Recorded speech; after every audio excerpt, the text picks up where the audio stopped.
You see, this book isn't just any book.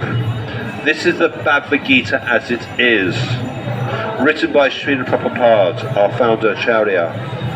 But more than just being a book, it is the Lord Himself. It's non-different. You go into the temple and you pray to the Lord, well, you can be praying to this book, it's the same.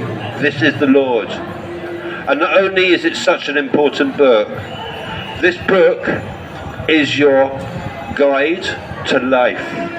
It tells you everything about your life. Everything that you already know and everything that you don't know. And there is so much we don't know. We think we are intelligent, but no. Our intelligence is nowhere near its full potential. But in this book, Lord Krishna, he tries to explain to us some very, very, very beautiful things. For instance, who are you? Who are you? Why do you exist? Do you have a past life? Do you have a future life? Are you lost in the material world? Is life all beautiful?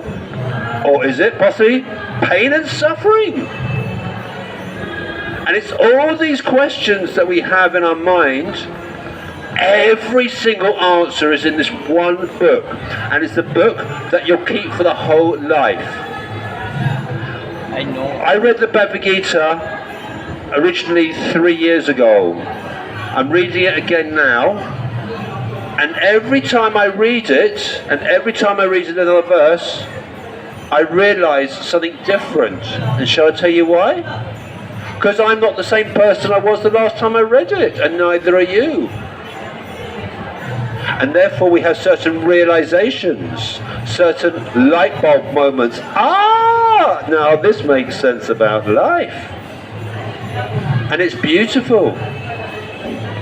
I can't imagine being anywhere without a copy of the Bhagavad Gita. Every day I pick it up and I read at least one verse. And it gives me a focus of the day. And that's very beautiful. Because often our focus is something totally nothing to do with the Lord. Our focus is normally about going shopping, going to college, going out to see your friends, going to a restaurant, going to the cinema. But the Lord, He wants to tell us, actually, there might just be something more to life. Is your life full of beauty, or is it lots of pain and suffering, Prabhu?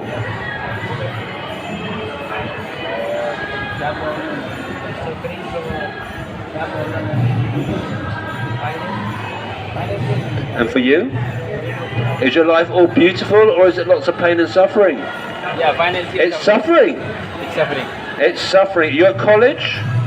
Acha. So if life is suffering and you're only at college, and college life is meant to be all fun and games, what's it going to be like when you're old? It's going to be harder and harder.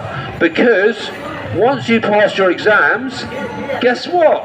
You're going to have to get a job. And not just a job for a few weeks or a few months. You're going to have to work for the next 40 to 50 years of your life. 50 years of life working day in, day out, week in, week out, month in, month out, year in, year out. And why? I asked this of myself because this is what I did. I started from the age of 17, I started work. All the way through to the age of 52. And I say to myself, why? It's hard. It's hardship. And the Lord, in the Bhagavad Gita, when He talks to Arjuna, He's actually talking to us. He's trying to say, is it time to wake up? Is there possibly more to life? Could there be?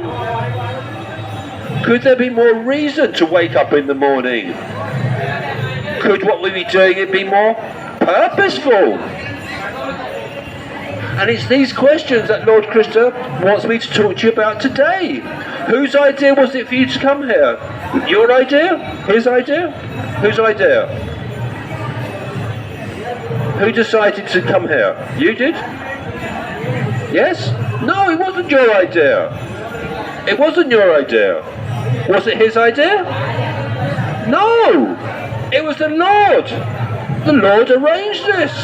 And not only did the Lord arrange it, the Lord arranged for me to speak to you. Because he wanted to give you a special message. He wants you to wake up and realize, actually, there is definitely something more to life. Because if you just continue in the same flow that you are, go through lots of pain and suffering and hardship,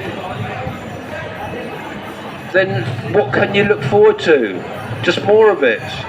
But he's trying to say to you, you've got an opportunity to break away from that. You don't have to follow in the footsteps of everyone else. Instead, you can discover about who you are, maybe.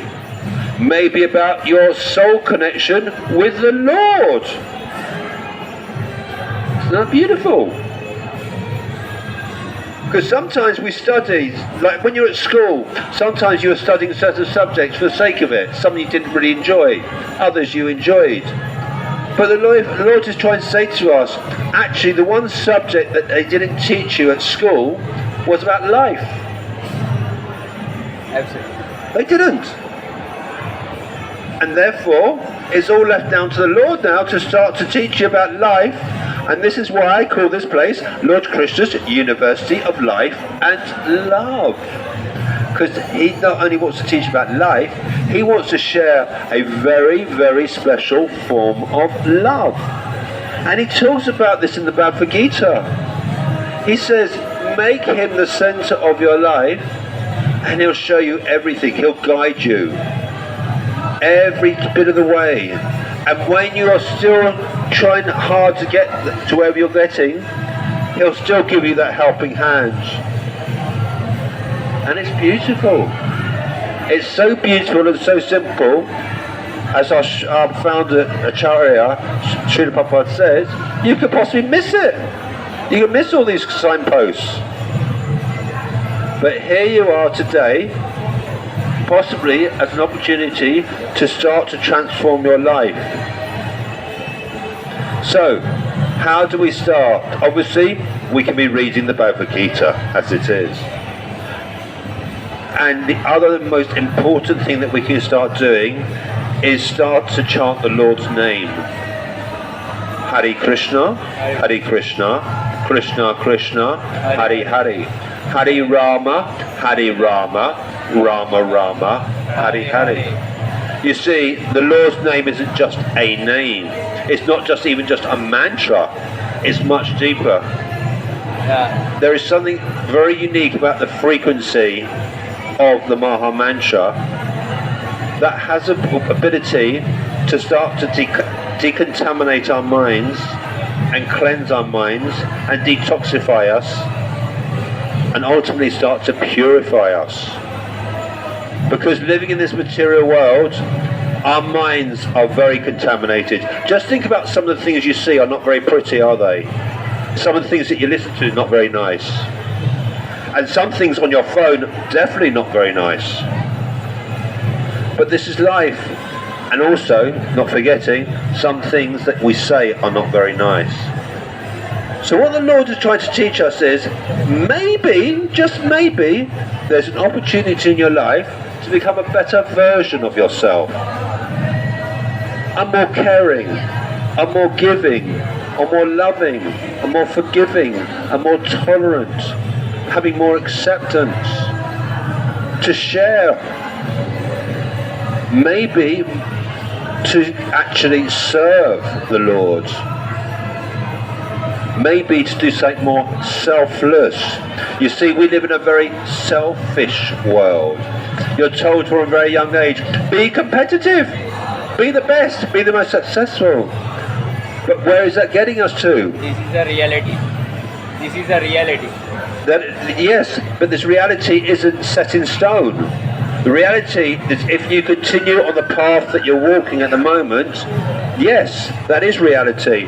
But the other side of reality is, Lord Krishna is giving you an opportunity to wake up and realise, actually, There's an opportunity for you to become a better version of yourself. And all you got to do is start chanting his name, Hare Krishna, Krishna Krishna, Hare Hare, Hare Rama, Rama Rama, Hare Hare. And then start reading. Reading his words literally are like hearing the words coming from his own mouth. And it's beautiful. It's transformative. It's enlightening. It's mind-altering. It makes you realize maybe, just maybe, there's more purpose to your life. Hare Krishna, Krishna Krishna, Hare Hare, Hare Rama, Rama Rama, Hare Hare. Okay, thank you so much.